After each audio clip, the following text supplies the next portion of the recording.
स्वामी नमो नमः।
सभी पुण्यात्माओं को मेरा नमस्कार।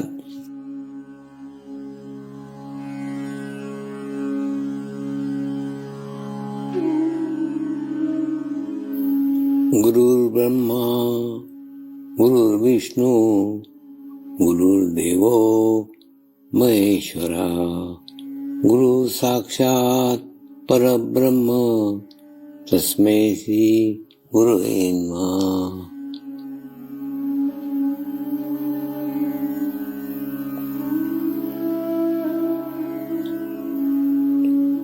ध्यान की उस स्थिति में जाएंगे जहाँ शरीर भाव पूर्णतः समाप्त हो जाता है।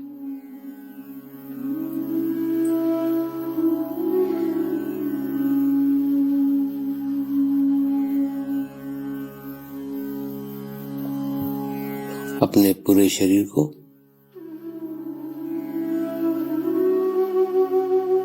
पूर्णतः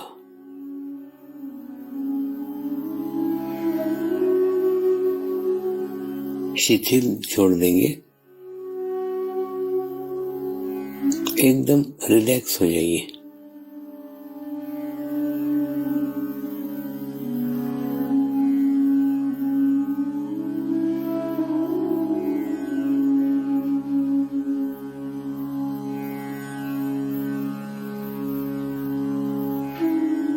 मेरे साथ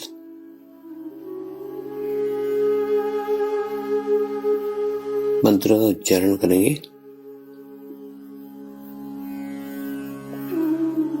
मैं एक पवित्र आत्मा हूँ।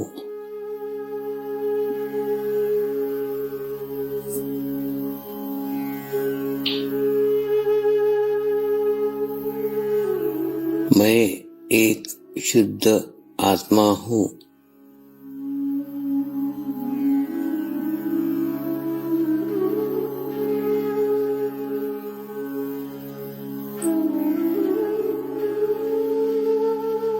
मैं एक पवित्र आत्मा हूँ।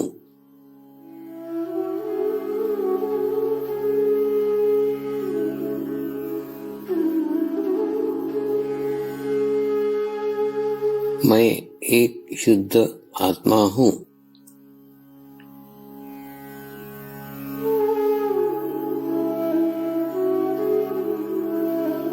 मैं एक पवित्र आत्मा हूँ।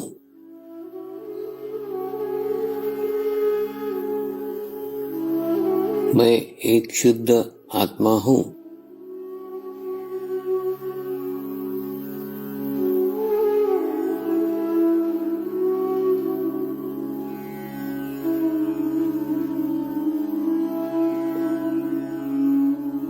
अब इसी आत्मा भाव को बनाए रखते हुए गुरु मंत्र का उच्चारण करेंगे।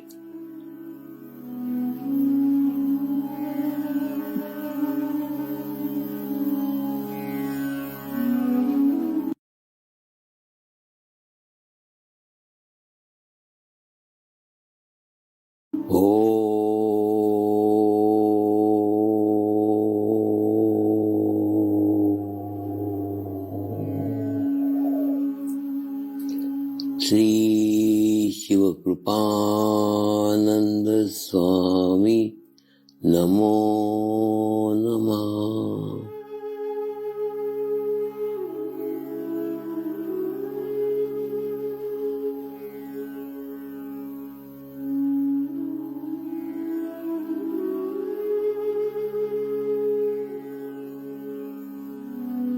ओम श्री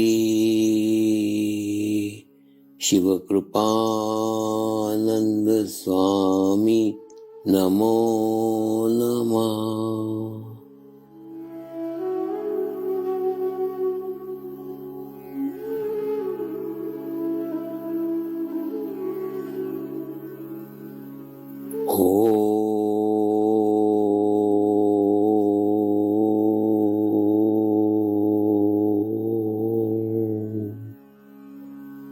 श्री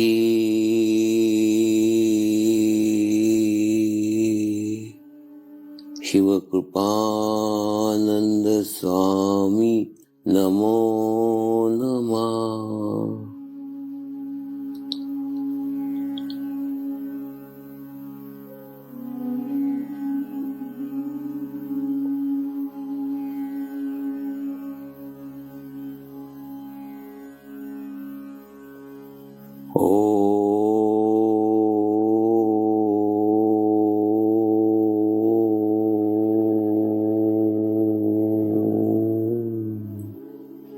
श्री शिव कृपानंद स्वामी नमो नमः।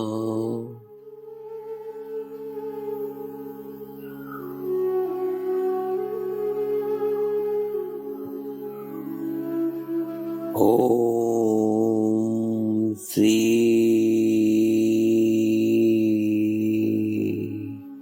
शिव कृपानंद स्वामी नमो नमः।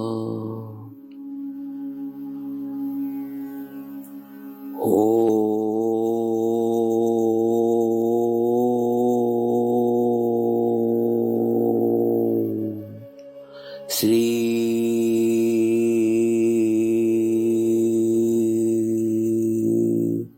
शिव कृपानंद स्वामी नमो नमः।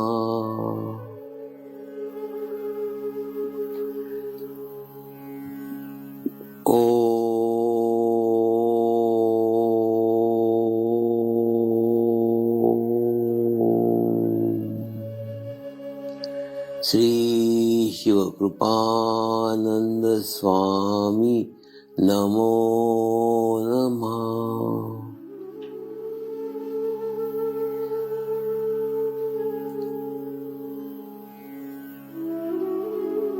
ओम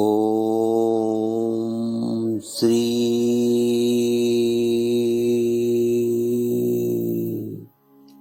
शिव कृपानंद स्वामी नमो नमः।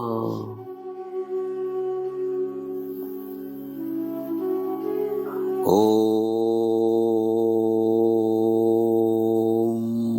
श्री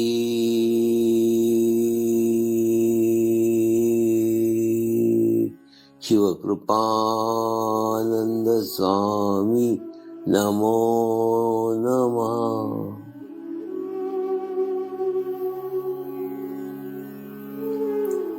अब आप अपना चित्त सहस्त्रार पे रख के थोड़ी देर के लिए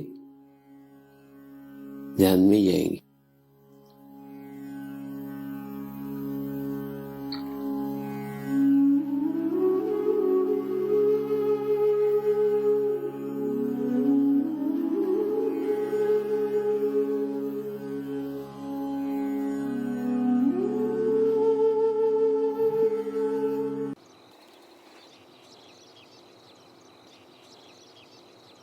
ये 8 अनुष्ठान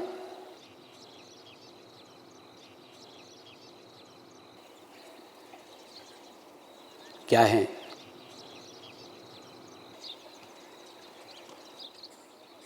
और ये 8 अनुष्ठानों का प्रोजेक्ट क्या है?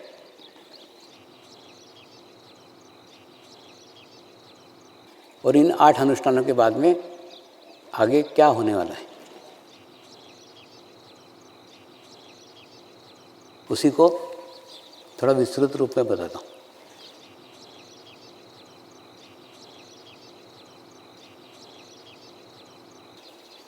जिस प्रकार से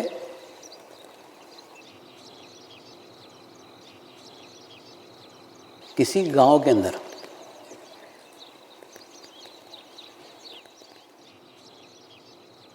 बिजली देने की है तो क्या प्रक्रिया की जाती? ठीक वैसी की वैसी प्रक्रिया पूर्ण ये 8 सालों के अंदर घटित हुई है।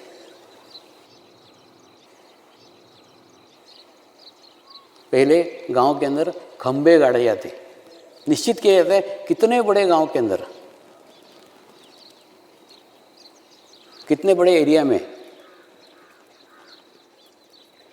कितने बड़े स्थान में, किस किस स्थान पे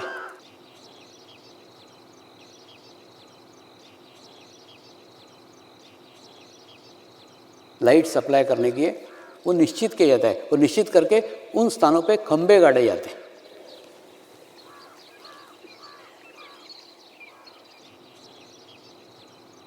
ठीक उसी प्रकार से मंगल मूर्तियों का निर्माण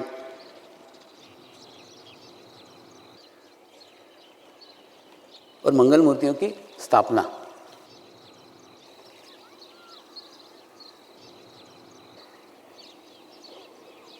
अलग अलग स्थानों पे करके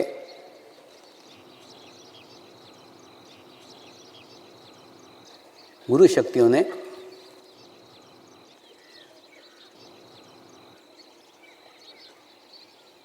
अपना दायरा,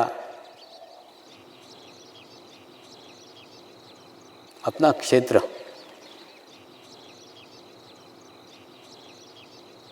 प्रथम निश्चित कर लिया।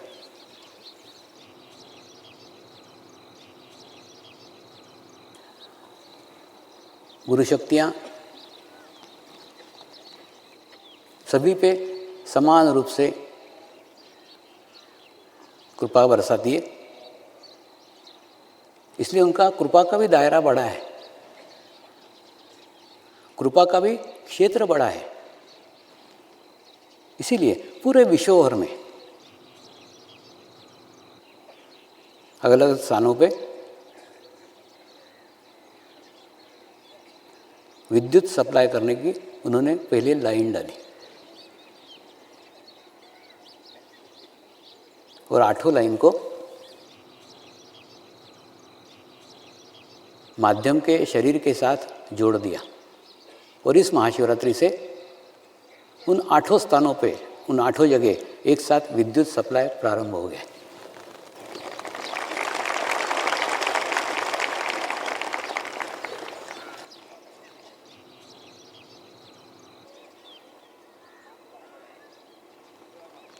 ये बहुत बड़ी योजना थी,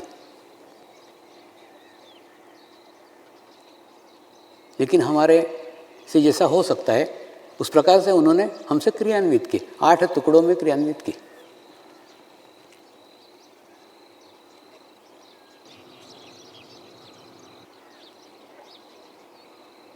माध्यम का शरीर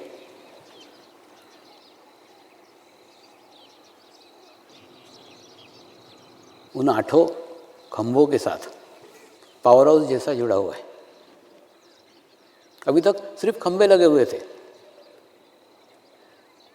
लोगों का आशा थी, गांव वालों का आशा थी, उस देश के लोगों का आशा थी, खंभा लगाए तो लाइट कभी ना कभी आएगी। रहता है कि नहीं? किसी गांव का विकास करना हो तो इलेक्ट्रिक के खंभे लग जाते तो गाँव वाले, हाँ हमारे यहाँ भी लाइट आने वाली है, खंभे गड़े हैं, आशा हो जाती। ठीक उसी प्रकार से मूर्तियों की स्थापना हो गई, गुरु शक्ति धाम हो गए, सब हो गए, लेकिन विद्युत सप्लाई प्रारंभ नहीं हुआ था। आज महाशिवरात्रि से वो प्रारंभ हुआ है। तो आप कल्पना करो कितना विशाल क्षेत्र है। दूसरा, विद्युत सप्लाई प्रारंभ होने के बाद क्या चेंज आता है, क्या बदलाव आता है, क्या अनुभव होता है। उसका ताजा ताजा अनुभव अभी मैं लेके ही आ रहा हूं। अब आप किसी भी गुरु शक्ति धाम में जाके किसी भी गुरु शक्ति धाम में जाके अगर मंगल मूर्ति को साष्टांग नमस्कार करते हो तो एक अनुभूति होगी, आपके बैकबोन से कुंडलिनी सीधे सहस्त्रार पे आ जाएगी।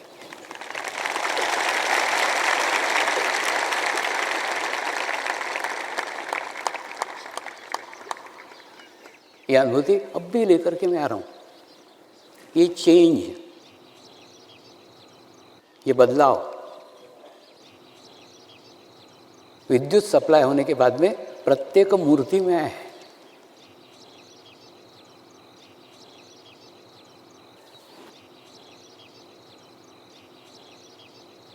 अब यही मूर्तियां अगले 800 सालों तक इस कार्य को करेगी। गुरु शक्तियों ने भी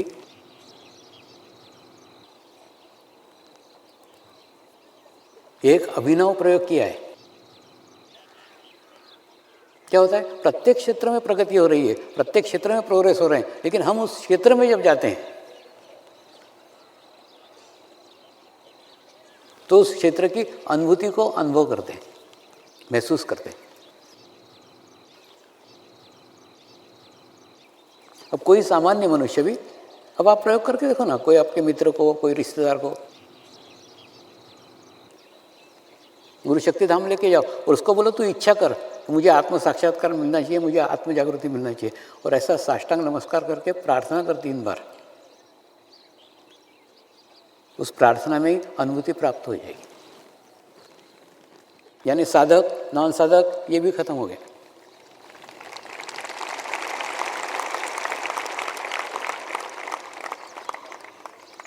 ठीक है, लोगों को बाद में मालूम पड़ेगा, आपको पहले मालूम पड़ा, बस, बाकी कुछ नहीं।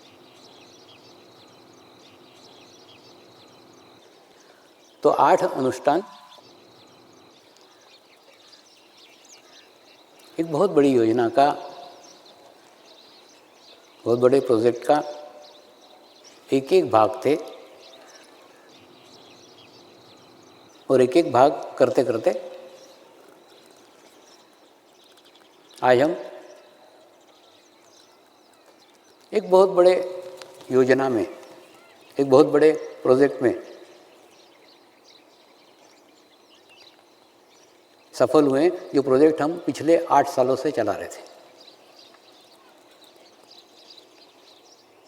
दूसरा होता है ना, एक आध बार अपन पूर्ण पुस्तक पढ़ लेते हैं और पुस्तक पढ़ने के बाद फिर मंथन करते हैं, विचार करते हैं, सोचते हैं कि ये जो पुस्तक पढ़ी इसमें महत्वपूर्ण बातें क्या थी,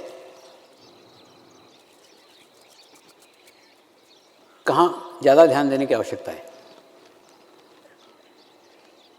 ठीक उसी प्रकार से आज ये अपना पुस्तक पढ़ना पूर्ण हो गया, 8 साल में ये पुस्तक पढ़ना पूर्ण हो गया। अब आत्मचिंतन करने का है। पुस्तक तो पढ़ ली, पढ़ने के बाद में हमारे समझ में क्या आया, हमने कितने अर्थ सही अर्थ में लिए हैं, कितनी बातों को समझा है।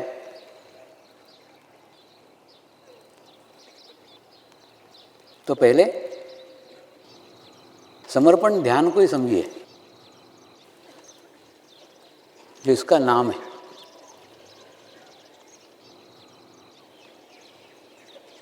समर्पण ध्यान में ही, समर्पण ध्यान का अर्थ, समर्पण ध्यान की पद्धति, सब कुछ उसी के भीतर है, उसी के अंदर है।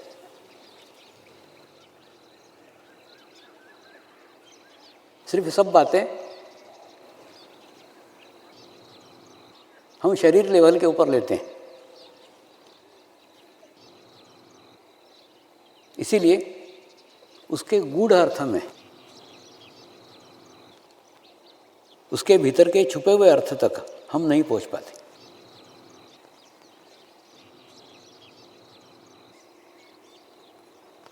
हमारे पास जो कुछ है उसमें का कुछ भाग देना ये अर्पण हो जाता है।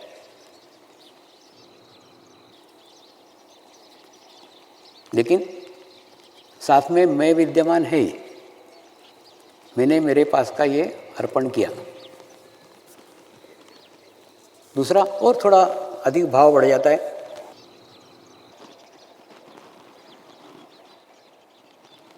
तो मनुष्य अपने पास जो कुछ है वो सर्वस्व अर्पण करता है, उसको समर्पण कहते हैं। लेकिन फिर भी मैंने समर्पण किया, मैं पूर्ण समर्पित हुआ, मैं अर्पण में भी विद्यमान है, समर्पण में भी विद्यमान है।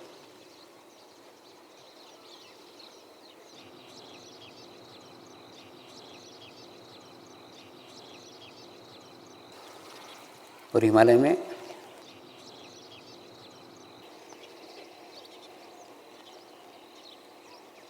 समर्पण का अर्थ अपने मैं को ही समर्पित करना है।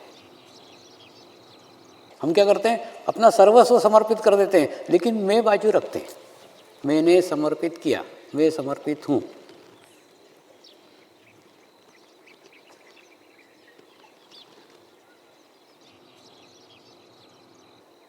लेकिन हिमालय के ऋषि मुनि समर्पण का अर्थ और विस्तृत लेते हैं, समरसता स्थापित हो जाना।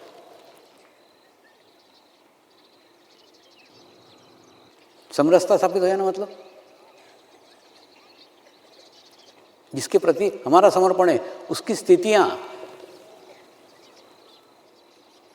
उसके गुण, उसकी अवस्था हमको प्राप्त हो जाना, उसका ज्ञान हमें प्राप्त हो जाना।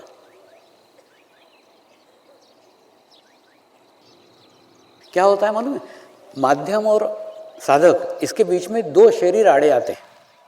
एक माध्यम का शरीर, दूसरा साधक का शरीर। दो शरीरों की दीवारें क्रॉस करके, पार करके हमको वहां तक पहुंचना होता है ना। जब साधकों के शरीर छूट जाते हैं तो एक दीवार कम हो जाती है। या कभी देखा है गुरुओं के शरीर छूट जाते हैं तो भी एक दीवार कम हो जाती है। एक दीवार कम हो जाने के बाद में साधक और गुरु बहुत करीब आ जाते हैं, बहुत पास आ जाते हैं।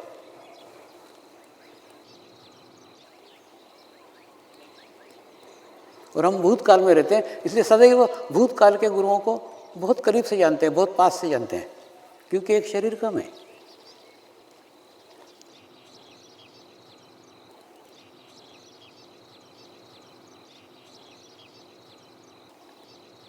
समरसता वो पुल है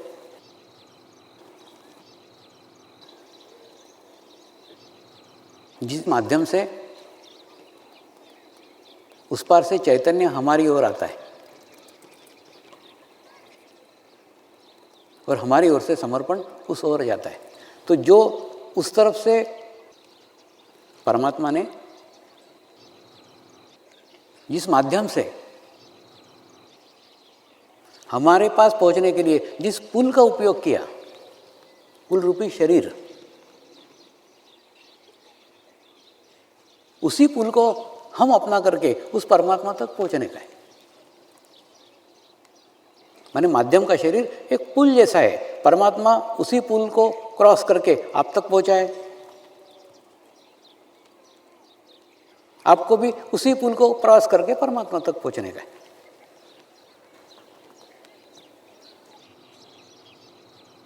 दूसरा,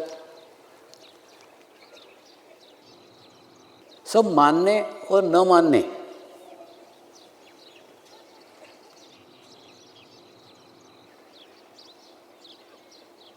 इसी के ऊपर सब कुछ निर्भर है। अब जो नर्मदा का जल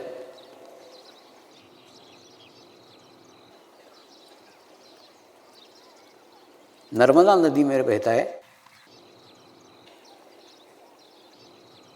वही शुद्ध जल, वही पवित्र जल आपके घर तक भी पहुंचता है। लेकिन उसका रूप अलग अलग है, स्वरूप वही है। नर्मदा जल का वही स्वरूप है, वही पवित्रता, वही शुद्धता। नदी में भी वही है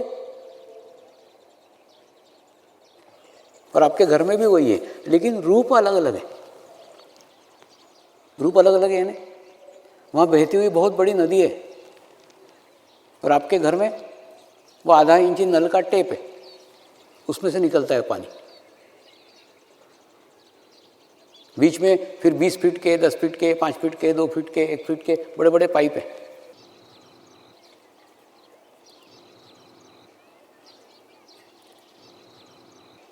यानी नर्मदा नदी ने उस पाइप को माध्यम बनाया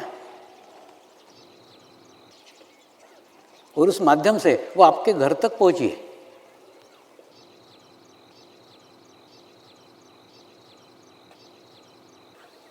लेकिन शुद्धता में, पवित्रता में, स्वरूप में नर्मदा नदी के पानी में और आपके घर के पानी में कुछ भी अंतर नहीं। स्वरूप एक जैसा है। तो आप अगर उस स्वरूप की तरफ ध्यान देंगे, स्वरूप को मानेंगे, तो रूप का महत्व नहीं रह जाएगा। नर्मदा का पानी नर्मदा नदी में है या आपके छोटे से नल में से आ रहा है, उस रूप को आप अधिक ध्यान नहीं देंगे। ठीक उसी प्रकार से परमात्मा भी आपकी आवश्यकता अनुसार,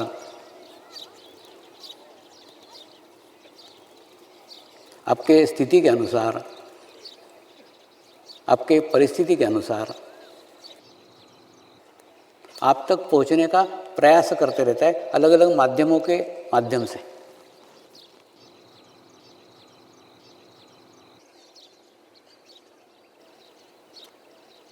क्योंकि वर्तमान काल में अगर परमात्मा को आप तक पहुंचने का है तो वो वर्तमान काल का रूप धारण करेगा, तभी तो आप तक पहुंचेगा ना। अब नर्मदा नदी पूरी की पूरी आपके घर में घुस जाए, फिर नर्मदा बोलोगे कि फिर बोलेंगे बाढ़ आ गई, बाढ़ आ गई, बाढ़ आ गई। यानी नर्मदा का वह रूप आपके घर में उसी रूप में नहीं आ सकता, क्योंकि वो आपसे सहन नहीं होगा।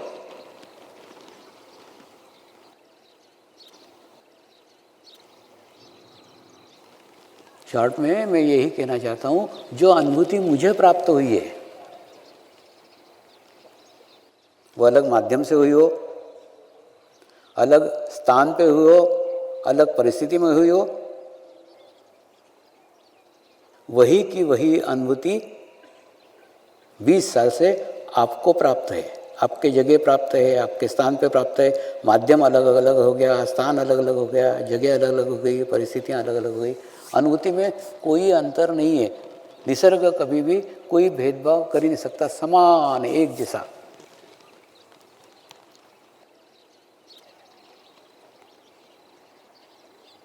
तो मुझे प्रश्न है, एक अनुभूति से जब मेरा जीवन परिवर्तित हो सकता है,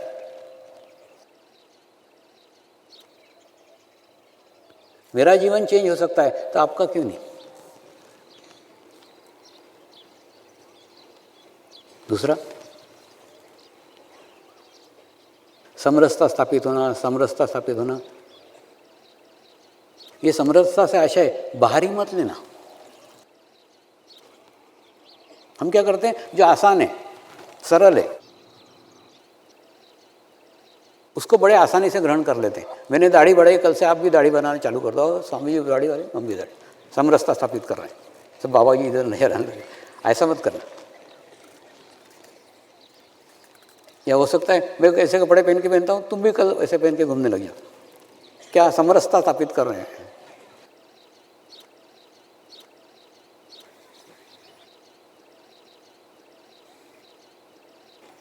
या स्वामी जी जैसे बोलते हो वो बोलने की तुम नकल करने लग जाना।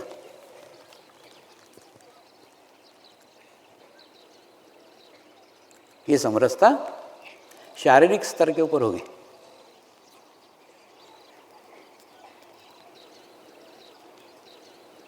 समरसता से मेरा आशय उस भीतर की आत्मा के साथ सानिध्य प्राप्त करना, उस पवित्र आत्मा के साथ अपने आप को जोड़ देना,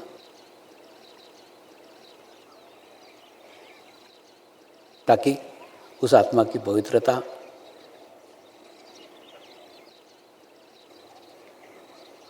उस आत्मा की सर्वमान्यता, उस आत्मा की समानता, उस आत्मा की शुद्धता आपके इधर भी वो विशेषताएं उतरना प्रारंभ हो जाएं।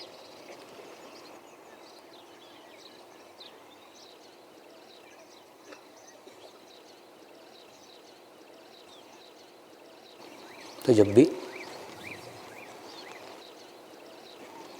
कभी माध्यम के शरीर के सानिध्य में आओ तो सदैव इस शरीर के पार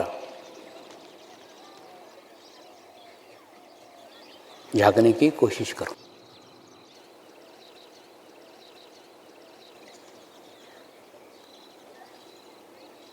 ये शरीर में ऐसी कौन सी आत्मा है जो आत्मा लाखों लोगों के साथ जुड़ी हुई है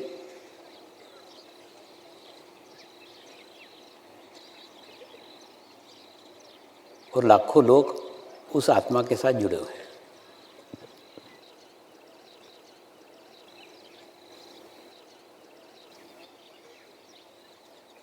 उस सामूहिकता को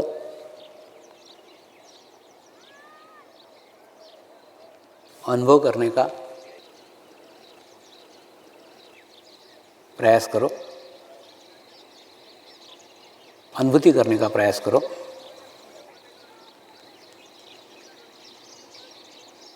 आत्मा के साथ समरसता स्थापित करो।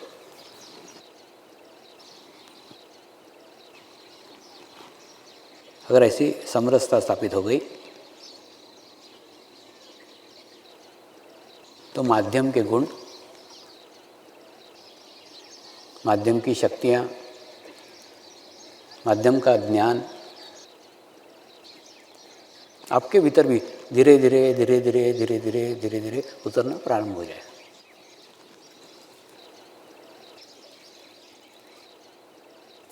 दूसरा,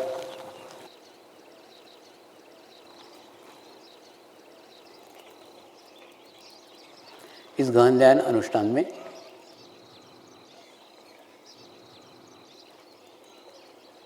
मैंने आपका बहुत गहराई के साथ अध्ययन किया।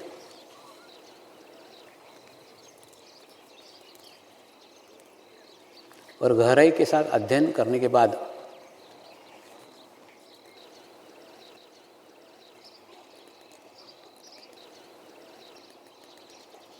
यह देखा कि आपके जीवन में किस चीज़ की कमी है, कौन सी चीज़ कमी है, क्यों नहीं आप प्रगति कर पाते हैं, क्यों नहीं आप प्रोग्रेस कर पाते हैं।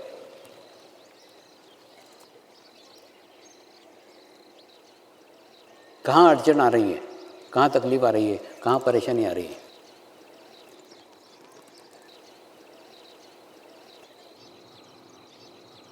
दूसरा, मेरे जीवन में जो भी सुख मिला है, जो भी आनंद मिला है, जो भी अनुभूति हुई है, जो भी ज्ञान मिला है, जो भी मेरे को मिला है,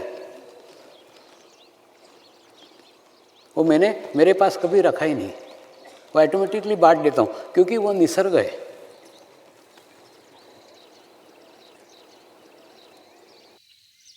और सबको समान रूप से बंटता है, सबको समान रूप से मिलता है। आप देखो ना, इस 45 दिनों के अंदर मैं एक अच्छी स्थिति में था, अच्छे अवस्था में था, अच्छे एकांत में था, तो उस 45 दिनों में आपको भी वो अनुभूतियां हो रही थी, आपको अनुभव रहे थे उस एकांत के, उस अनुभूति के।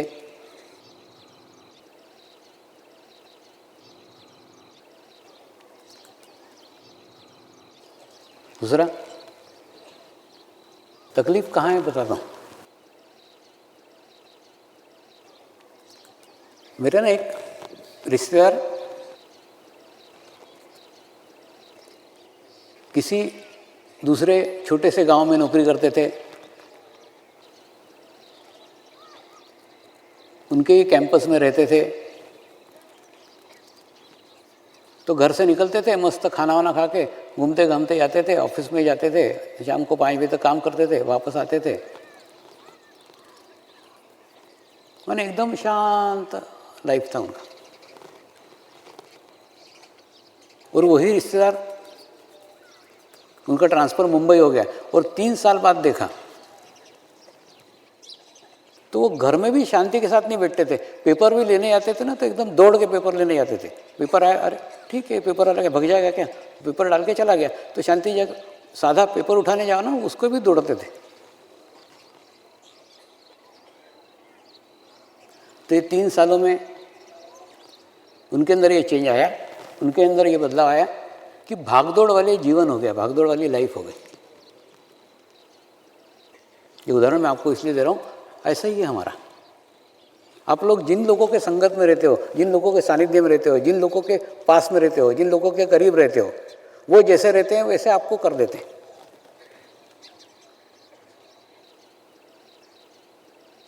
अगर आप मुंबई में रहोगे, मुंबई के सब लोग भाग दौड़ कर रहे हैं, आप भी ऐसे ही बिना कारण ही दौड़ना भागना चालू कर दोगे, कोई कारण ही नहीं।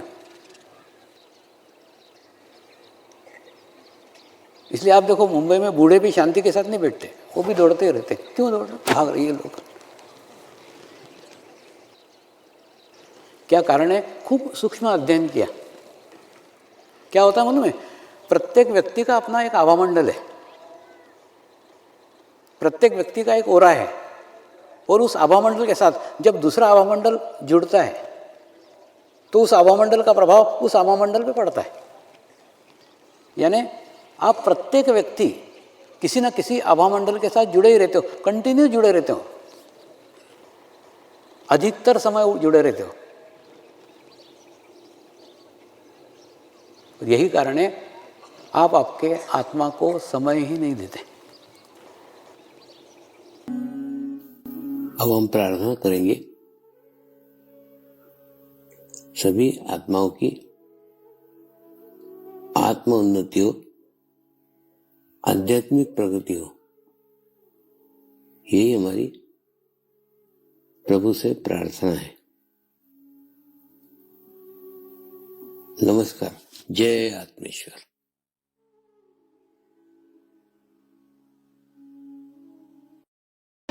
शांति पाठ करेंगे।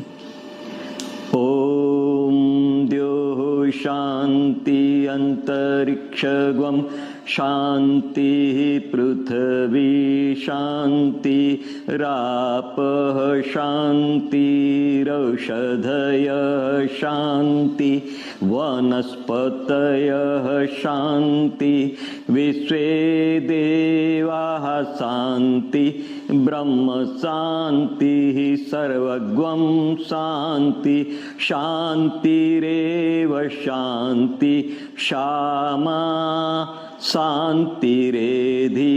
ओम शांति शांति शांति सर्वारिष्ट सुशांतिर्भवतु।